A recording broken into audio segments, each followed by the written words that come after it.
بسم اللہ الرحمن الرحیم۔ السلام علیکم ناظرین و قارئین۔ حضرت ابوذر غفاری رضی اللہ تعالی عنہ مشہور صحابی ہیں جو بعد میں بڑے زاہدوں اور بڑے علماء میں سے ہوئے۔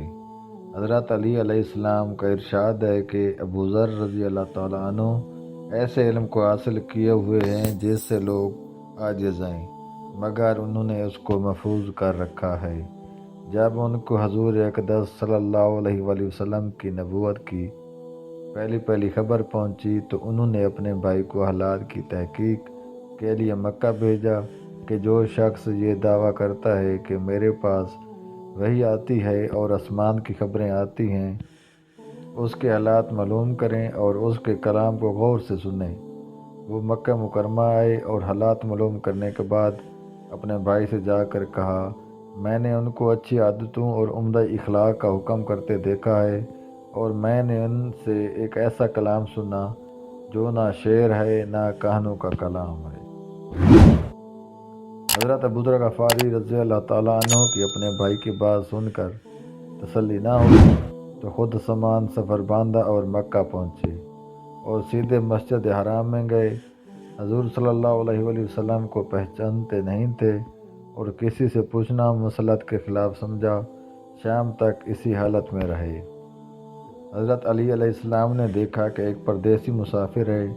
مسافروں کی، غریبوں کی، پردیسیوں کی خبر گیری، ان کی ضرورتوں کو پورا کرنا ان حضرات کی گھٹی میں پڑا ہوا تھا، اس لیے ان کو اپنے گھر لے آئے، میزبانی فرمائی، لیکن ان سے پوچھنے کی کوئی ضرورت نہ سمجھی کہ کون ہو اور کہاں سے آئے ہو۔ مسافر نے بھی کوئی ظاہر نہ کیا۔ صبح کو پھر مسجد آ گئے۔ دن بھر اسی حالت میں گزرا کہ خود پتہ نہ چلا اور دریافت کسی سے کیا نہیں۔ غالباً اس کی وجہ یہ ہوگی کہ حضور اکرم کے ساتھ دشمنی کے قصے بہت مشہور تھے۔ آپ علیہ السلام کو آپ کے ملنے والوں کو ہر طرح کی تکلیفیں دی جاتی تھیں۔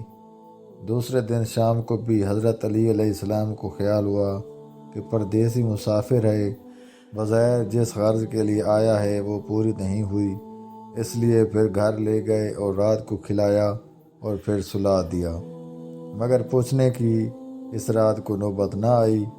تیسری رات کو پھر یہی صورت ہوئی تو حضرت علی علیہ السلام نے دریافت کیا، فرمایا کہ تم کس کام سے آئے ہو، کیا غرض ہے؟ تو حضرت ابوذر غفاری صاحب نے ان کو قسم اور عہد و پیمان دیا اس بات کے کہ وہ صحیح بتائیں۔ اس کے بعد اپنی غرض بتلائی۔ حضرت علی علیہ السلام نے فرمایا کہ وہ اللہ کے رسول ہیں اور صبح کو جب میں جاؤں تو تم بھی میرے ساتھ چلنا، میں وہاں تک پہنچا دوں گا، لیکن مخالفت کا زور ہے، اس لیے راستے میں اگر مجھے کوئی شخص ایسا ملا جس سے میرے ساتھ چلنے کی وجہ سے تم پر کوئی اندیشہ ہو تو میں پیشاب کرنے لگوں گا یا اپنا جوتا درست کرنے لگوں گا۔ تم سیدھے چلے جانا جس کی وجہ سے تمہارا میرے ساتھ ہونا معلوم نہ ہو۔ چنانچہ صبح کو حضرت علی علیہ السلام کے پیچھے پیچھے حضور کی خدمت میں پہنچے، وہاں جا کر بات چیت ہوئی اور اسی وقت مسلمان ہو گئے۔ حضور اقدس صلی اللہ علیہ وآلہ وسلم نے ان کی تکلیف کے خیال سے فرمایا کہ اپنے سلام کو بھی ظاہر نہ کرنا، چپکے سے اپنی قوم میں چلے جاؤ، جب ہمارا غلبہ ہو جائے اس وقت چلے آنا۔ انہوں نے عرض کیا، یا رسول اللہ، اس ذات کی قسم جس کے قبضے میں میری جان ہے، اس کلمہ توحید کو ان بے ایمانوں کے بیچ چلا کے پڑھوں گا۔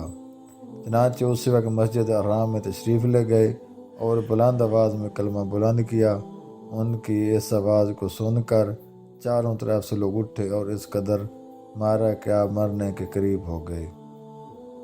حضور اکرم صلی اللہ علیہ وآلہ وسلم کے چچا حضرت عباس علیہ السلام جو اس وقت تک مسلمان بھی نہیں ہوئے تھے، ان کے اوپر بچانے کے لیے لیٹ گئے اور لوگوں سے کہا کہ کیا ظلم کرتے ہو؟ یہ شخص قبیلہ غفار کا ہے اور یہ قبیلہ ملک شام کے راستے میں پڑتا ہے، تمہاری تجارت وغیرہ سب ملک شام کے ساتھ ہے، اگر یہ مر گیا تو شام کے لوگوں کا آنا جانا بند ہو جائے گا۔ اس پر ان لوگوں کو بھی خیال ہوا کہ ملک شام سے ساری ضرورتیں پوری ہوتی ہیں، وہاں کا راستہ بند ہو جانا مصیبت ہے، اس لیے ان کو چھوڑ دیا۔ دوسرے دن پھر اس طرح انہوں نے جا کر بلند آواز میں کلمہ پڑھا اور لوگ اس کلمے کے سننے کی تاب نہ لا سکے، اس لیے ان پر ٹوٹ پڑے۔ دوسرے دن پھر حضرت عباس رضی اللہ تعالیٰ عنہ نے اسی طرح ان کو سمجھا کر ہٹایا کہ تمہاری تجارت کا راستہ بند ہو جائے گا۔ تو دوستوں یہ تھا حضرت ابوذر غفاری علیہ السلام اسلام قبول کرنے کا واقعہ۔